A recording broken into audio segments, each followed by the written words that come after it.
Salam, saudara terkasih di dalam Tuhan, senang sekali bisa menyapa Anda semua. Semoga damai sejahtera Kristus menyertai dimanapun saudara berada.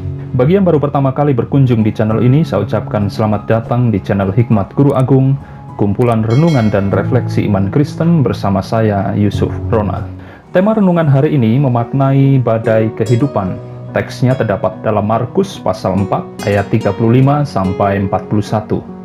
Saudara, teks firman Tuhan yang kita baca hari ini berbicara tentang mujizat Tuhan Yesus di tengah Danau Galilea atau Danau Tiberias karena memang letaknya berada di kota Tiberias.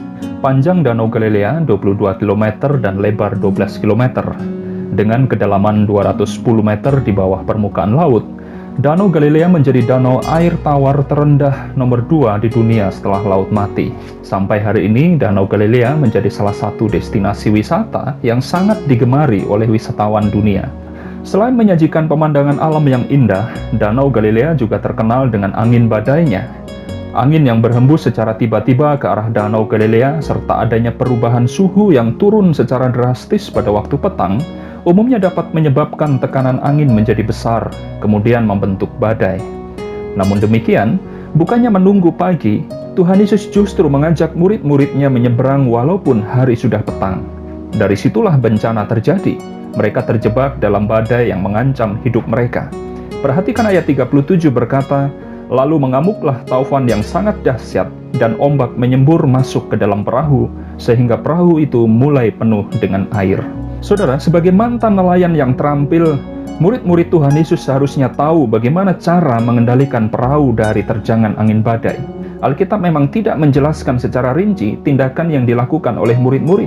Sebaliknya, murid-murid nampaknya sangat ketakutan dan mengira Tuhan Yesus tidak peduli kalau mereka akan mati. Perhatikan ayat 38-41 berkata, "Pada waktu itu Yesus sedang tidur di buritan di sebuah tilam.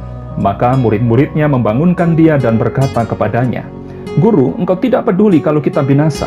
Ia pun bangun menghardik angin itu dan berkata kepada danau itu, 'Diam, tenanglah.' Lalu angin itu reda dan danau itu menjadi teduh sekali. Lalu ia berkata kepada mereka, 'Mengapa kamu begitu takut? Mengapa kamu tidak percaya?'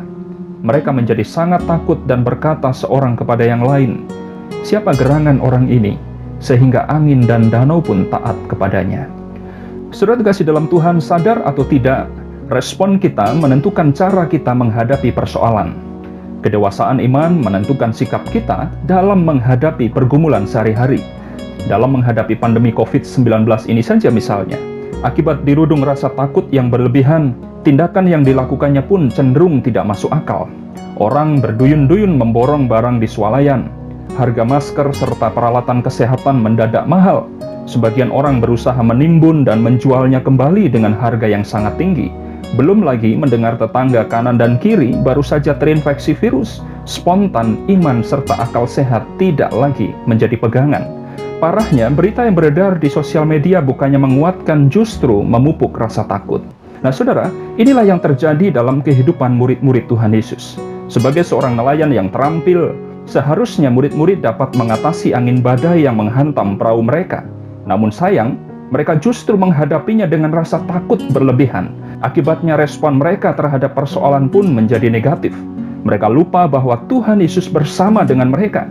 Bukannya percaya kepada kuasanya, murid-murid justru dirudung rasa takut. Mereka takut tenggelam lalu mati. Di tengah situasi serta keadaan iman yang lemah seperti itu, Tuhan Yesus bangun dari tidurnya. Perhatikan ayat 39, ia pun bangun menghardik angin itu dan berkata kepada danau itu, 'Diam, tenanglah.'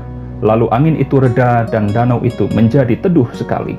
Luar biasa, angin badai tunduk kepada Tuhan Yesus. Ia bahkan tidak perlu mengulangi perintahnya 2 kali. Saat itu juga, angin badai reda dan danau menjadi teduh sekali. Setelah melakukan semuanya itu, Tuhan Yesus menegur murid-muridnya. Perhatikan ayat 40-41. "Mengapa kamu begitu takut? Mengapa kamu tidak percaya?" Mereka menjadi sangat takut dan berkata seorang kepada yang lain, "Siapa gerangan orang ini sehingga angin dan danau pun taat kepadanya?" Saudara terkasih dalam Tuhan, melalui pengalaman Tuhan Yesus bersama murid-muridnya menyusuri Danau Galilea, setidaknya ada 2 berkat rohani yang dapat kita pelajari. Pertama, Tuhan menghendaki kita diam, tenanglah. Saudara, di tengah hiruk pikuknya dunia, Di tengah ketidakpastian sampai kapan pandemi COVID-19 akan berakhir, Tuhan Yesus menghendaki kita diam, tenanglah. Namun yang terjadi, seringkali kita sama seperti murid-murid Tuhan Yesus. Kita tahu bahwa kita tidak dapat menjangkau apa yang kita khawatirkan. Namun kita masih saja melelahkan diri dengan memikirkan serta membayangkan hal-hal yang belum tentu akan terjadi. Dengan rasa bangga seolah-olah kita mampu menghadapi pergumulan sendirian tanpa mau melibatkan Tuhan. Kita cenderung merasa kuat tanpa dukungan dari orang lain. Akibatnya beban yang tadinya ringan menjadi berat karena respon kita terhadap persoalan didasari oleh perasaan takut, bukan atas dasar percaya kepada Tuhan. Saudara, betapa pentingnya ketenangan jiwa dalam hidup ini. Pengkhotbah 4 ayat 6 berkata, "Segenggam ketenangan lebih baik daripada 2 genggam jerih payah dan usaha menjaring angin." Saudara, dalam situasi yang sulit seperti saat ini, marilah kita sejenak diam, merenung serta mendengarkan Tuhan berbicara melalui firman-Nya, tidak melalui cara-cara yang lain. Asalkan dengan yakin kita mau mengakui kuasa Tuhan Yesus, maka kita akan melihat Ia tidak hanya hadir dalam hidup kita, namun Ia juga bertindak menenangkan badai kehidupan yang selama ini kita tanggung. Berikutnya, berkat rohani yang kedua, Tuhan Yesus mengingatkan kita, percayalah, jangan takut. Saudara, Tuhan Yesuslah yang membawa murid-murid menyusuri Danau Galilea. Ia tahu keadaan di depan tidak mudah, namun Ia menghendaki murid-murid percayalah, jangan takut. Hari ini Tuhan mengingatkan kita, jika sampai detik ini Ia membawa kita sedemikian jauh, maka percayalah, sebagaimana Tuhan bertanggung jawab terhadap hidup kita pada masa yang lampau, maka hari ini, besok, dan seterusnya, Ia selalu bersama-sama dengan kita. Ia ada dan akan selalu ada. Firman Tuhan berkata, "Aku sekali-kali tidak akan membiarkan engkau, dan aku sekali-kali tidak akan meninggalkan engkau." Bahkan dalam perikop yang lain firman Tuhan berkata, "Sebab aku yakin bahwa baik maut maupun hidup, baik malaikat-malaikat maupun pemerintah-pemerintah, baik yang ada sekarang maupun yang akan datang, atau kuasa-kuasa baik yang di atas maupun yang di bawah, ataupun sesuatu makhluk lain, tidak akan dapat memisahkan kita dari kasih Allah yang ada dalam Kristus Yesus, Tuhan kita." Saudara kasih dalam Tuhan, apapun pergumulanmu saat ini, percayalah, jangan takut. Yakinlah jika Tuhan Yesus sanggup meredakan angin badai, maka hal yang sama Tuhan dapat lakukan dalam hidup kita. Bagaimanapun, kita tidak akan pernah dapat menanggung beban hidup ini sendirian. Kita perlu menyerahkannya kepada Yesus. Marilah kita mempercayainya sebagai nahkoda yang dapat menghantar bahtera hidup ini tiba di seberang. Saudara, sudahkah engkau menempatkan Kristus sebagai satu-satunya pemimpin hidupmu? Jika belum, datanglah kepada Kristus. Akuilah Dia sebagai satu-satunya Tuhan dan Juru Selamat. Akuilah semua dosa dan terimalah pengampunannya.